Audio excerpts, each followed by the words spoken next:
Imam Samba. Nous y voilà encore réunis.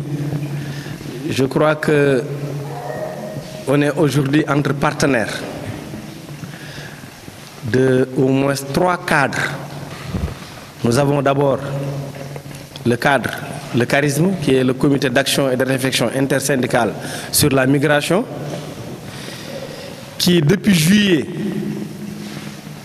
est en train de faire un diagnostic de terrain. Cela veut dire comment améliorer les conditions de vie des travailleurs migrants. Donc le charisme est né depuis 2013, bien est créé depuis 2013.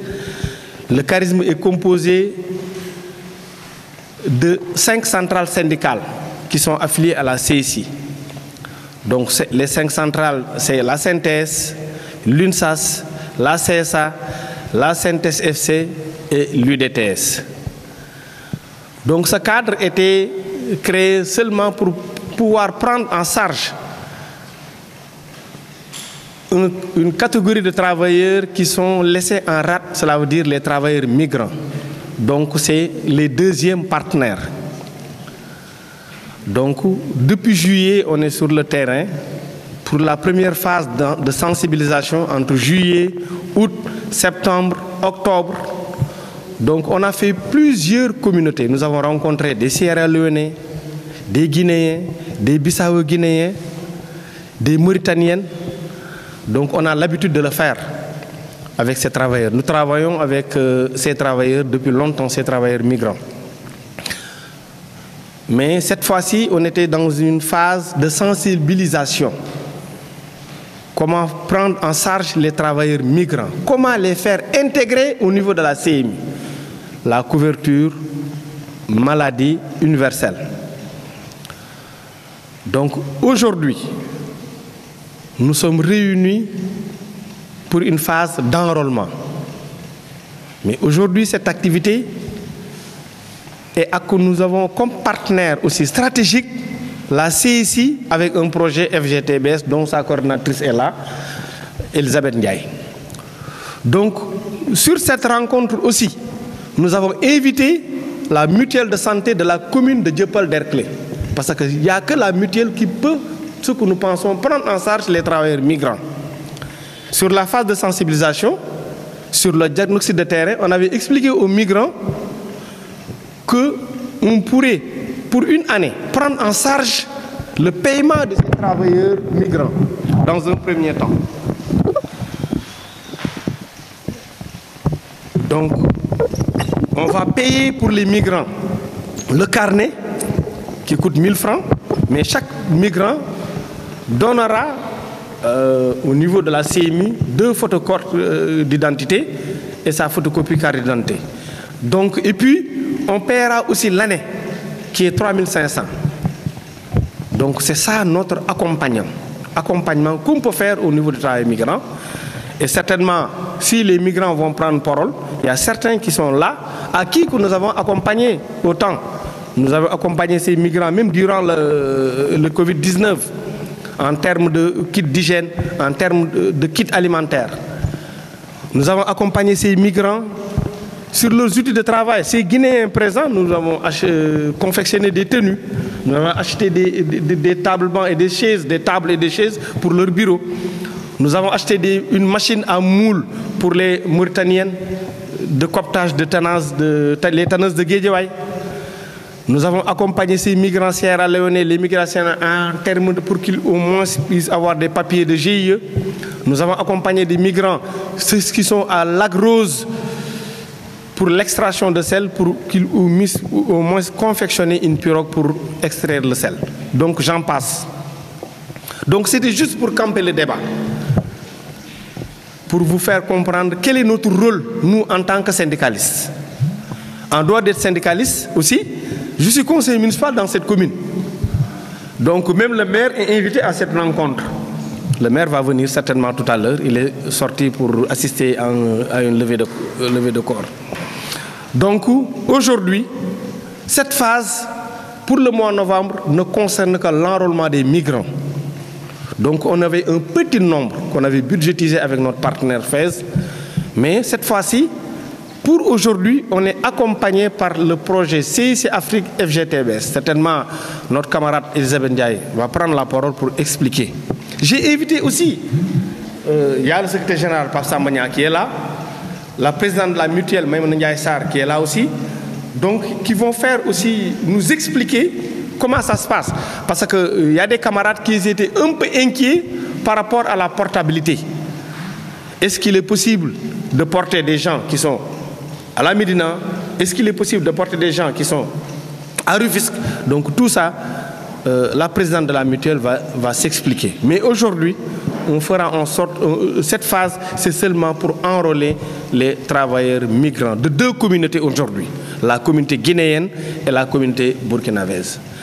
Donc on vous remercie encore de votre présence et je déclare ouvert cette activité d'enrôlement des migrants. ci turam ak santam di rafetlu teewaay bi di ko magnifier ndax li ñu fi tax a teew tey am na solo yaakaar naa ne ci couverture maladie universelle santé la ñuy wax te nit balaa ngay nekk nga am wër kon bu ñu fi wër taxee toog rek lu am solo la. Mais balaa may gën a dugg ci li ma bëgg a wax ci loolu j'aimerais d'abord remercier le coordonnateur qui a été à l'initiative, en tout cas du côté de Dieuppeul Derklé, dont il fait partie, qui a été à l'initiative de cette rencontre. Je remercie aussi tous les membres du Charisme. C'est un réseau syndical qui fait partie de ma structure parce que la synthèse fait partie du Charisme. Mais je suis là au nom de la CIC Afrique. CIC Afrique, muy confédération syndicale internationale mais branche Afrique. Branche Afrique bi fii ci Sénégal 5 syndicats centrales syndicales ou confédération ñoo ci bokk. Mademba Sànk lim na ko ñi mu lim ñi bokk Charisme ñoo bokk CIC Afrique. képp ku wax syndicat nag xam ne liggéeykat moo ko tax a jóg mais liggéeykat moom kese nekkul moom liggéeykat la waaye njabootam da koy jëlaale en compte donc CIC Afrique boo xoolee bu xal nit a ko tax a jóg fépp fu mu nekk mais ci lépp lu muy liggéey pour défendre intérêt matériel et moraux travailleurs muy liggéeykat daf ci beral loxo aussi li ñuy wax migrant mooy koo xam ne pour x raison lu mu mënta doon nga bàyyi sa dëkk dem ci beneen dëkk pour toog fa dëkk fa di fa liggéey di fa daan sa doole CIC Afrique dafa bëgg di am bët ci yow ci sa nekkin ndax ni nga nekkee ci dëkk boobu jox nañ la sa àq ak sa yelleef. CIC Afrique dans sa lutte pour un travailleur, je mélange Wolof et français pour voilà mes amis burkinabés mais qui devraient s'y mettre. Hein? Voilà. Le Sénégal est un pays frère, donc le Wolof, petit à petit, il y a quelques mots que vous devez arriver à maîtriser. Nous de même quand on sera de l'autre côté. Voilà, c'est ça aussi l'intégration africaine. Donc je vais mélanger le français et le Wolof pour que tout le monde y trouve son compte. La CIC Afrique, ou la CIC en tant que telle, dans sa lutte pour défendre les intérêts matériels et moraux de tout travailleur, veille aussi particulièrement aux travailleurs migrants. Dans quelles conditions ce travailleur migrant est dans le pays hôte? Voilà. Dans le processus aussi de sa migration, on le voit tout dernièrement avec tout ce qui se passe avec la migration irrégulière, avec toutes ces vies perdues. Donc l'homme est important pour la CIC Afrique. Nos différentes campagnes de lutte aussi œuvrent dans ça. Mais particulièrement, nous, ce qui nous réunit aujourd'hui ici, c'est le volet santé. Parce que qui dit travailleur dans ces conditions de vie, d'existence, parle bien sûr de la santé. Sans la santé, l'homme ne peut rien faire. L'homme ne peut même pas être debout pour demain revendiquer des droits. Donc, il est important de prendre cet aspect-là. Le Sénégal a fait beaucoup d'efforts en créant cette couverture maladie universelle. Sûrement ceux qui sont dans ce domaine y reviendront. Mais nous, en tant que syndicalistes, en tant que travailleurs qui aussi avons des projets de couverture maladie universelle, même à travers les mutuelles de santé, à travers les IPM, pour ceux qui sont dans des sociétés privées ou des structures beaucoup plus formelles, nous avons des structures qui nous permettent d'être couvertes du point de vue de la santé. Il s'agit des IPM, il s'agit des mutuelles de santé. Aujourd'hui, nous avons l'ICAMO qui gère toutes ces IPM pour que nous puissions solidairement nous entraider entre nous. Mais pour le volet des couches les plus vulnérables et des migrants que vous êtes, pouvoir vous associer à cette couverture maladie universelle est important. Mais buñ la bëggee jàppale aussi pour boo feebaree wala sa njaboot feebar ñu mën la ñëw jàppale la, il faut yow aussi nga def ci dara parce que nee nañu ndimbal na cay fekk loxoy borom. Mutuelle de santé yi lu ñu bëgg-bëgg du ñu dem fekk kër kenn la kaay ma couvrir la. Nit ki dafay ñëw xam ne structure bi existe na mu ñëwal boppam wala bu mënul comme li ñuy def nii mu am ku ko jàppale rek tàllal ko loxo waaye la ca des ci moom la war. État bi day yombal mutuelle yi dañuy yombal ndax ñoom ñoo fiy teew pour continuer processus bi mais tamit migrant bi ci boppam nit ki ci boppam da ciy def dara. Même ñi am IPM dañuy cotiser ñun ñi nekk formel man formel lay liggéey bokk ci IPM mais chaque mois sama xaalis day dugg ci IPM bi pour saay bu ma feebaree ma dem ci docteur bi jël kayit bi jébbal ko IPM bi moom mu xool lan lay fay man ma xool lan laa ciy complété waat pour sama wér-gu-yaram njaboot. Donc muy pour loo xam ne dafa am solo xam naa ñoom dinañ ci dugg tey.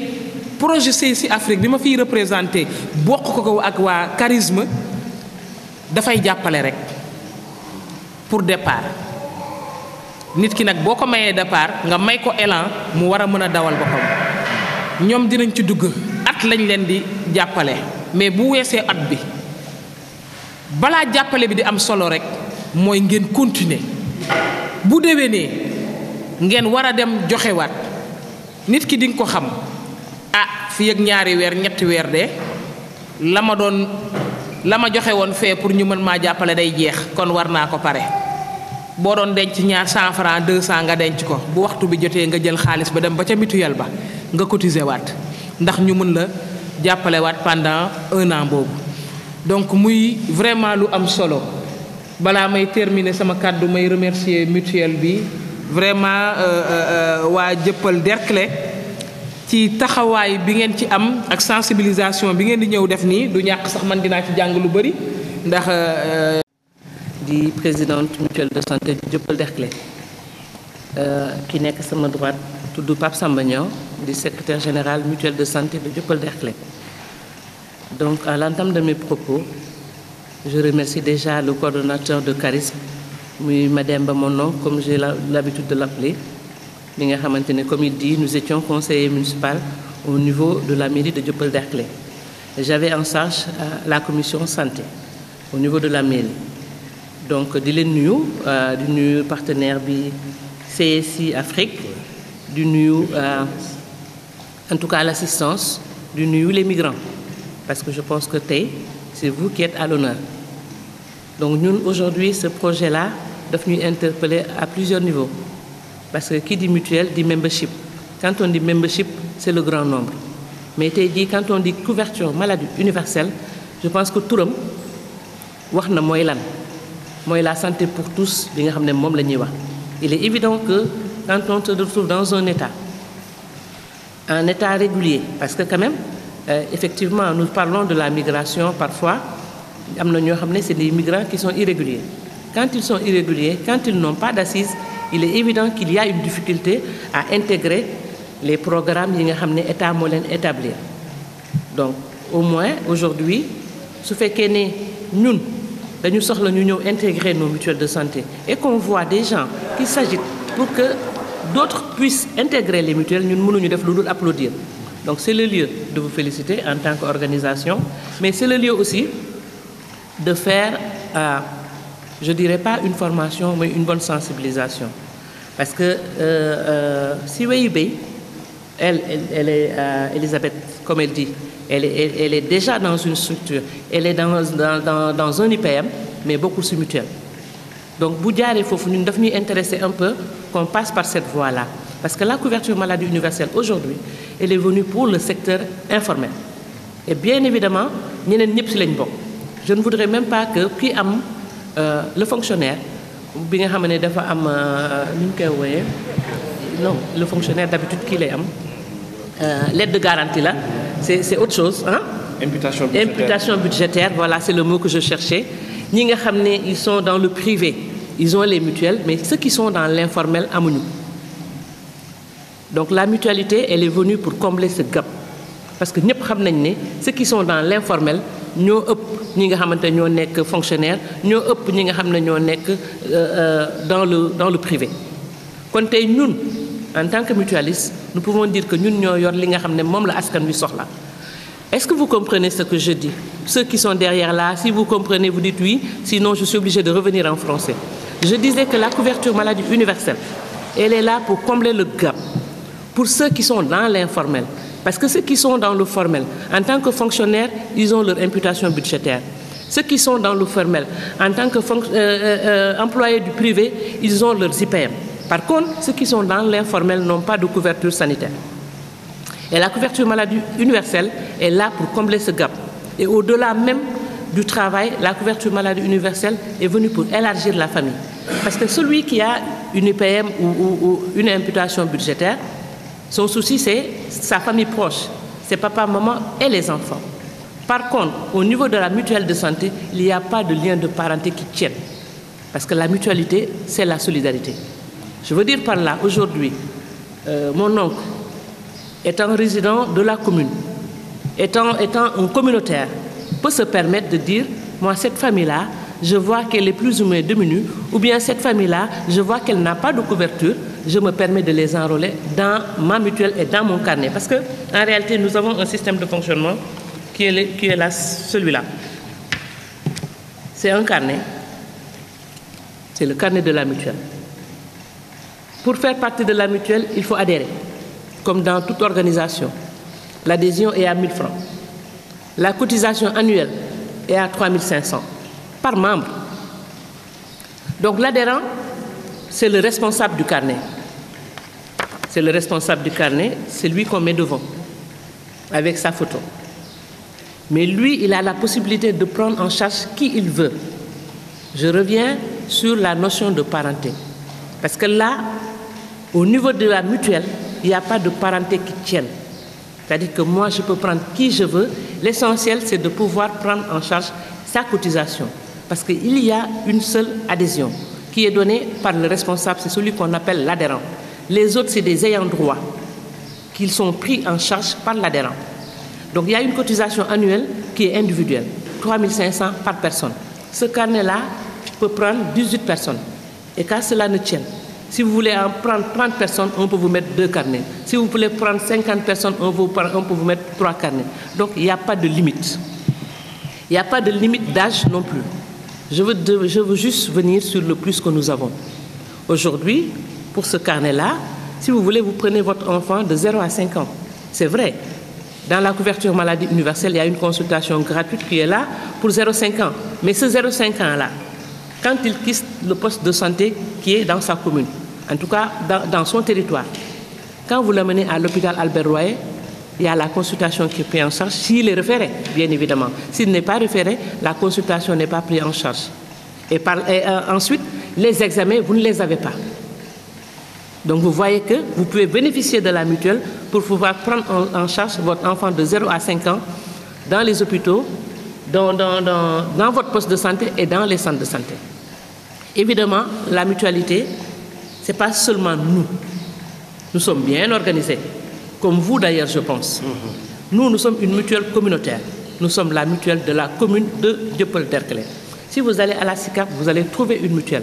Si vous allez à Anne-Belair, vous allez trouver une mutuelle. Il y a une mutuelle, au moins une mutuelle, dans toutes les communes du Sénégal. Sur les 556 communes, il y a au moins une mutuelle dans toutes les communes. Ça, c'est donc parce qu'il y a des communes où il y a 4 mutuelles. Si vous allez à Biscuiterie, par exemple, il y avait 4 mutuelles. Mais évidemment, aujourd'hui, ils sont en train de faire la fusion. Pour vous dire simplement que où que vous puissiez vous trouver, vous avez accès à une mutuelle de santé. Parce que, évidemment, bala nga nan nam nefa bo déggé né damay nek syndicaliste bo déggé damay nek conseiller bo déggé damay liggéey da fekk ma wër. Quand on n'a pas la santé, on peut rien faire. Ñu indil leen nak couverture maladie universelle mu am accès bu yomb à moindre coût. Parce que comme je vous disais tantôt, l'adhésion c'est 1000 francs, la cotisation annuelle c'est 3500, mais on a une prise en charge à 80% dans les structures de santé. Évidemment, sénégalais nak neexul affaire. Parce que nous, bi ñuy mettre en place les mutuelles de santé, état dafa né amna ño xamné c'est des démunis, ño xamné dañ leen di woyé les filets sociaux. Ils ont des bourses de sécurité familiale. Ñeneen ñi c'est des gens qui vivent avec des handicaps, ñu leen di woyé les détenteurs de la carte d'égalité des chances.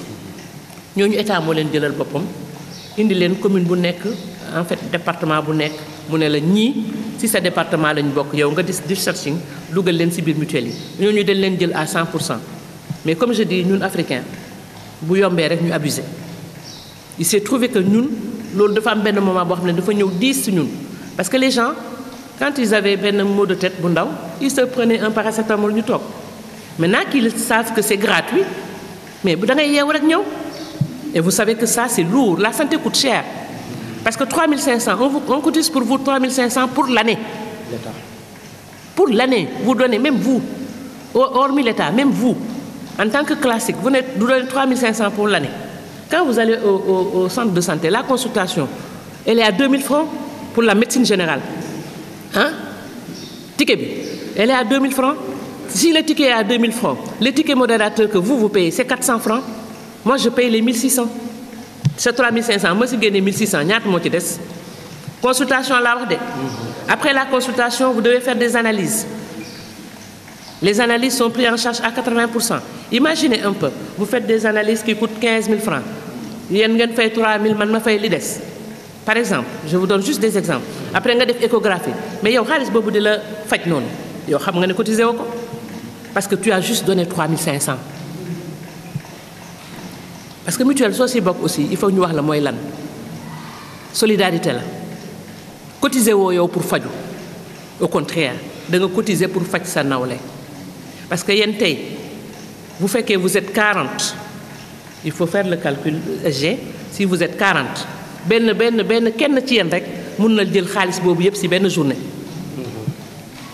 vous comprenez? Donc pour dire que ce n'est pas parce que de ma boxe mutuelle je dois abuser. Il faut comprendre que c'est une solidarité. On ne cotise pas pour nous, on cotise pour soigner les autres. Parce que cette fibre bobu, mom ngeen wara ñëk jital. Bo jitalee fibre bobu, buñ la bo amé sa carte mutuelle di nga xam nokoy utiliser. Heureusement, c'est pourquoi nous avons mis des garde-fous. Ces carnets-là, quand on vous les donne, c'est pas parce que vous avez le carnet, vous levez de chez vous, vous allez directement à l'hôpital que vous voulez. C'est pas possible. Vous allez dans les hôpitaux avec lesquels nous avons conventionné. Et la mutuelle ne signe pas de convention directe avec l'hôpital. La mutuelle signe une convention avec les structures de santé de base. C'est le poste de santé, c'est le centre de santé. Par contre, l'État a mis en place un dispositif. Quand vous pouvez cotiser 3 500, vous n'êtes pas un indigent. En fait, on met des guillemets parce que c'est discutable. On dit que si vous pouvez cotiser 3 500, l'État cotise pour vous 3 500 au niveau du département, de votre département. C'est à ce moment-là, quand vous avez une pathologie qui dépasse la prise en charge poste de santé, centre de santé, on vous fait un référé pour l'hôpital. C'est ce que je disais tantôt, vous ne pouvez pas vous lever, aller directement à l'hôpital. Manam, mënoo xëy parce que da nga am carnet bi rek nga waaxu dem hôpital wala nga waaxu dem ci poste de santé bi da ngay ñëw ci mutuelle bi ñu bindal la lettre de garantie nga dem. Boo demee ci poste de santé bi nga dem ci centre de santé bi sa pathologie ñoom mënuñu ko jël en charge daf leen dépasser dañ lay defal référé au niveau départemental. Parce que yow 3 500 bi ngay joxe man dama koy lister en tant que mutuelle ma jël ko déposer ko ci département bi. Si je dépose ci département bi réclamé beneen cotisation bi état moo lay fayal beneen 3 500. 3 500 boobu la état di fayal mooy couvrir ce soin au niveau départemental mooy les hôpitaux. tey nag yàlla defal nañu ba nga xam ne amul hôpital bu nekk département de Dakar bu ñu conventionné wul au niveau départemental. Nous avons signé avec tous les hôpitaux du département de Dakar. Au-delà de ça, au niveau de la région de Dakar, nous avons travaillé à la portabilité dont il parlait. Mais une portabilité départementale. Parce que aussi kenn ku nekk zone bi nga nekk da ngay bëgg zone boobu suqaleku. En réalité c'est ça le développement. bu fekkoon ne dañu xëy rek tëb fii dem feneen mooy li ñuy wax balaa ngay bale buntu kër jàmbur da ngay bale sa buntu kër.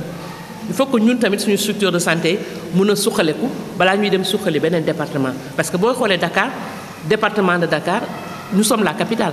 kon tey jii nous sommes la région ñun ñooy këru région bi kon hôpitaux yi nga xam ne ñoom la ñuy wax yi gën a mag pratiquement fii la nekk kon ñeneen ñi kañ ñooy yaakaar ñëw si ñun. Et nous avons fait cette ouverture là parce que au-delà d'être la présidente de la mutuelle de la commune, je suis la vice-présidente du département de Dakar et je siège au niveau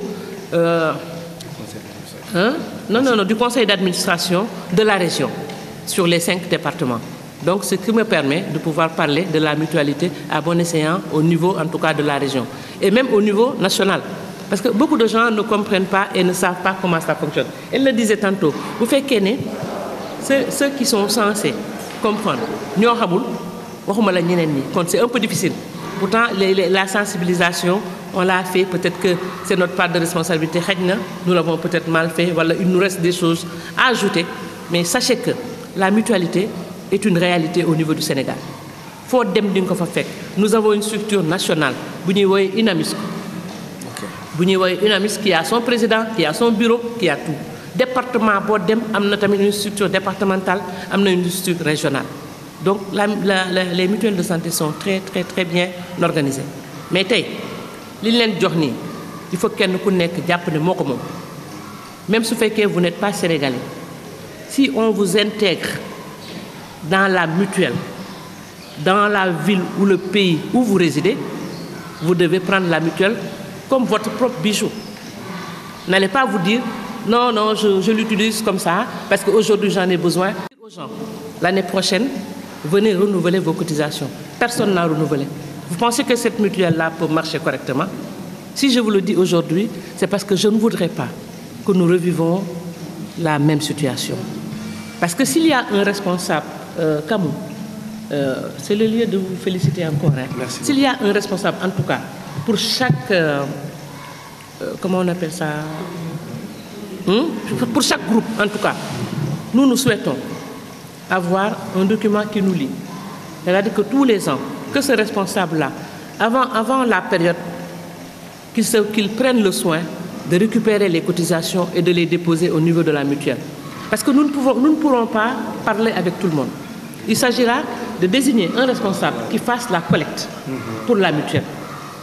Parce que c'est cela même qui va nous faciliter le travail. Il est clair que quelqu'un qui tombe malade d'Italie, s'il utilise le carnet, il saura les bienfaits. Mais malheureusement, s'il ne tombe pas, ou heureusement, s'il ne tombe pas malade, il dira « Ah, man utilisé mon carnet, kon jarul may binduwaat. » Parce que feebar mën nga bañ a feebar at bi loolu la ñuy ñaanal nit ki at bi si topp feebar dab la wala leneen dab la donc dañu bëgg ngeen xam ne mutuelle bi solidarité la natt la rek yéen ñëpp bokk ngeen natt Guinée Burkinabé vous êtes dans les tontines. tur ak sa sant di leen gërëm di leen ziare vraiment di kontaan si ñëw bi en tout cas je voudrais présenter toutes nos félicitations à nos concitoyens guinéens, burkinabés et autres communautés. Comme l'a dit Madame la Présidente, je voudrais faire tout juste des compléments d'information concernant le carnet de santé. Avant d'en venir là, je voudrais m'appesantir en tout cas un peu sur la nécessité d'avoir un carnet.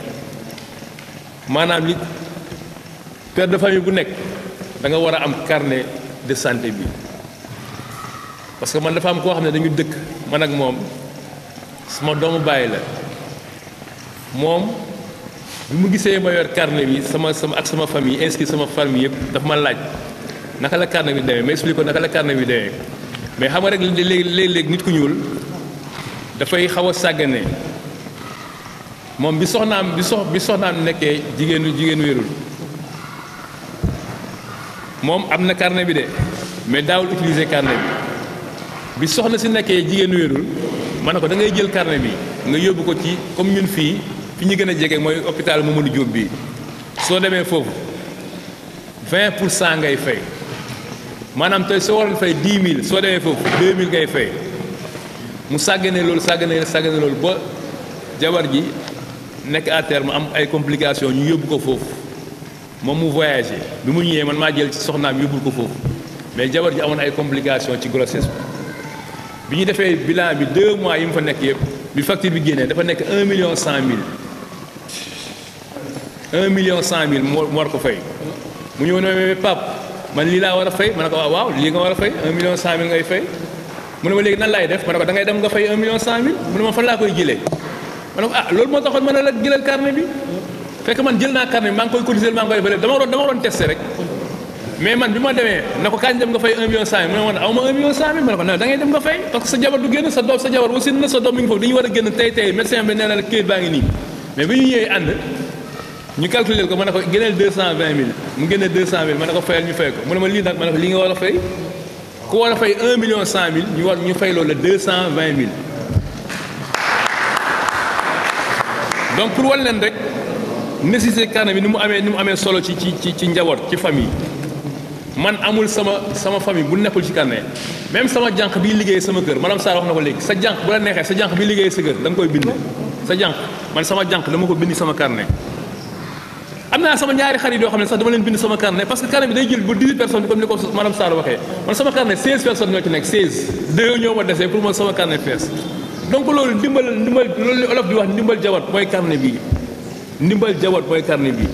donc loolu moom bi mu amee dafa dem ay xaritam yëpp mu dajale leen mooy ñi ma doon wax sama copain yi waa géographie ñi nekk extérieur dafa leen woo ay xaritam yi nekk extérieur mu ne leen am na fi benn mutuelle boo xam ne loo bëgg ñëpp extérieur dañ may envoyé seen photo yi seen kii ma dafa leen carnet pour donc wan leen carnet bi ni mu amee solo donc loolu foofu rek laa doon ñëw ci wàllu solo carnet bi beneen bi mooy comme ni ko madame la présidente waxee boo adhéré da ngay indi 2 photos parce que fii su amee photo am nañ beneen fiche boo xam ne fiche boobu mooy jël renseignement complémentaire bi fiche boobu tam day am photo nga am sa li wax numéro code parce que tey jii man sama carnet numéro code bi du bokk ak kii numéro du bokk ak kii numéro du bokk ak yow numéro du bokk kenn du am numéro boo xam ne yéen a bokk ku nekk da ngay am sa numéro code boo amee sa numéro code bii kii titulaire bi comme ni mu ko waxee kii ci kanam mooy titulaire bi par exemple bu nekkee numéro 500 mooy code am dañuy def 500 barre 1 madame Sarr mooy numéro 1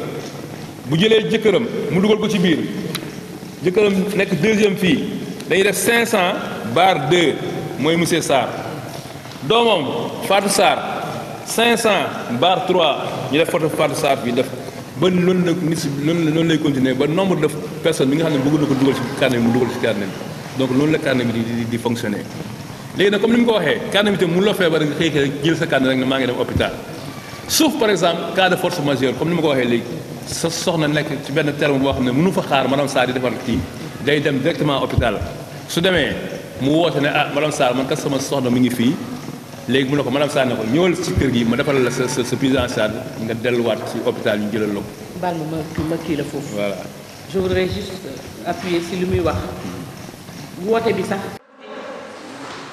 nit day feebar bu nit moo tax ma ne leen structure yoo xam ne dañu conventionné ak ñoom leur devoir à eux mooy soo ñëwee yow indi carnet bi dañu war a jël carnet bi ñu téye ko ñu jël sa malade en charge boo xëyee nga ñëw ñu defal la régularisation loolu moom dem ci teyam sax loolu mooy yoon bu nit ki ñëwee mu wóor fii daf fiy cotiser fii la bokk dañ koy jël buñ ko jëlee ba pare boo xëyee nga dem régulariser merci papa.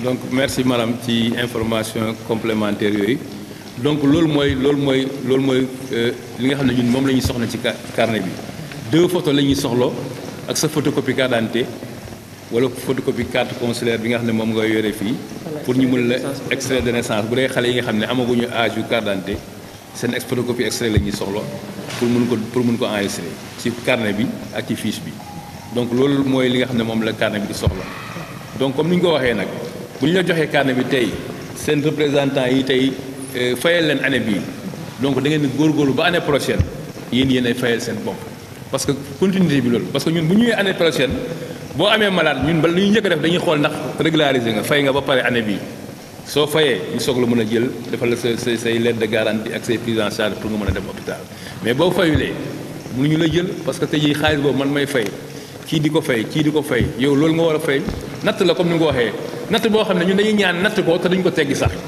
doo ko teggi mooy doo feebar bul ñaan feebar parce que boo feebarul rek doo teggi yàlla bu kenn feebar donc ñun loolu la ñuy ñaan mais nag il faut nag ñu feebar mënul ñàkk nag mënul ñàkk waaw mënul ñàkk mais nag ci kaw mënul ñàkk boobu nag il faut que nit ñi di cotiser 3500 par année franchement loolu yomb na yàlla 3500 par année. waaw mooy motu sax 10 francs par jour. waaw gis nga maanaam yow tey jii motu sax 10 francs par jour soo amee 10 personnes yoo xam ne yow da nga bëgg at bi su jotee nga cotiser leen da ngay génnee booy génnee par jour même bu dee 100 francs la yow at bi sa 3500 mat na pour yow mat na pour ñeneen ñi parce que 10 ça fait 9,58 francs par jour par personne. kon xam nga ne kenn ku nekk yaa ngi génnee yaa ngi saraxe ñii ñu ngi jënd jumbo on aime bien donner ces exemples là. di nga jënd jumbo yaa ngi jënd sa crédit 500 300 par jour yaa ngi jënd cigarette pour les fumeurs vous comprenez un peu maanaam yaa ngi dugal sa xaalis ci utilité yu bëri te pourtant lii boo ko nattee nga xam ne yow mun nga jël sa bopp mun nga jël keneen ak loolu néew doole mun nga jël sa bopp mun nga jël keneen yaa ngi saraxe 100 francs yaa ngi saraxe fukki dërëm même